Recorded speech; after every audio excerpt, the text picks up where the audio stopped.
This Saturday in New York City, Bernie declared formally that he was back in this thing by having a rally that I hear was pretty well attended, actually.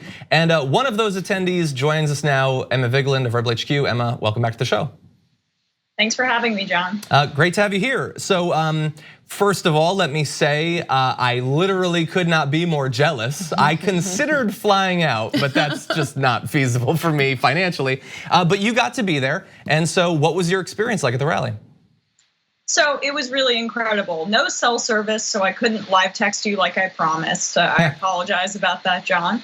But yeah, there were so many people there. The thing that struck me most is that there were people lining the streets. The maximum capacity for the park that was allocated was 20,000 people, I believe, and there were thousands more who were in the streets, just basically blocking it off, or the police had blocked off a certain portion just so they could hear people speak. I spoke to a very kind couple who loves the Young Turks, who flew out from Phoenix, Arizona, just to see this endorsement, and were so moved by it. So the energy there was absolutely phenomenal. And for me, what strikes me most about this endorsement is how full circle it comes. Obviously, when I was covering now Representative Alexandria Ocasio-Cortez at the start of her race, it was well known that Bernie Sanders was her inspiration for running. When I went to her apartment,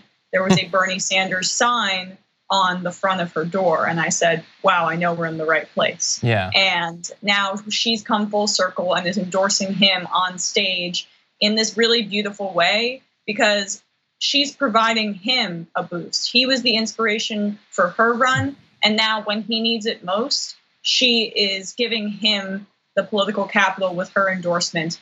It's this kind of circle of life thing that's very schmaltzy. Yeah. So look, you got to be there at this rally, and you've covered a number of different Trump rallies, and so I'm interested in learning a little bit about the different crowds. So, based on observation, overhearing, talking to people at this rally, how would you say it breaks out in terms of people who are there because it's Bernie and he's back, and people that are coming because of AOC? Well, that's really hard to say. I mean, it was a mix of both. She's a total rock star, and there were some people who left after she spoke, but there were also a million speakers leading up to her. That's true. So I could sense, I had breakfast and didn't have lunch and was there until 4, and I wanted to die. So yeah, I got why people may have wanted to leave, but they are almost this together, this progressive duo that's just kind of, I think, appeals to all members of the audience. They all wanted to see both of them together. I think really what people came there to see was the moment where she said that she's endorsing Bernie Sanders and brings him on stage and they wave and hug. Yeah. It was electric at that moment. That's where everything was firing on all cylinders. And this would mostly be just a sort of gut reaction, like overhearing people talking. But like you said, that the vibe was really strong. Would you say that there was any concern over the way that his campaign is going, or were these people like as confident as AOC was when she was speaking about Bernie Sanders? Yeah, I think that in a weird way, the endorsement has reinstilled confidence in a lot of people. So, Bernie Sanders had basically been flatlining at third in the polls and wasn't really going up or down. And the heart attack was seen as, oh, he's got to drop out. I heard that all the time. He's got to drop out. He's got to drop out. He's too old. He can't sustain this. And then just a week later, right after the debate, you get this mega endorsement. The most important endorsement for a Democratic presidential candidate in the race that's possible. Obama's going to wait until the end. That's seen by the establishment press as the most important endorsement. And for a lot of voters, it's very important. Yeah. He's going to wait it out.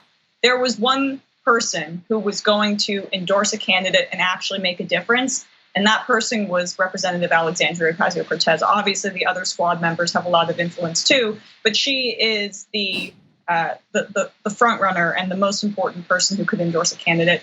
And that's why I think people now who maybe wanted to vote for Bernie Sanders but were a little nervous about his chances now feel reinvigorated by this endorsement. And so what she's done by endorsing him at a politically inconvenient time, it has really done wonders for his campaign.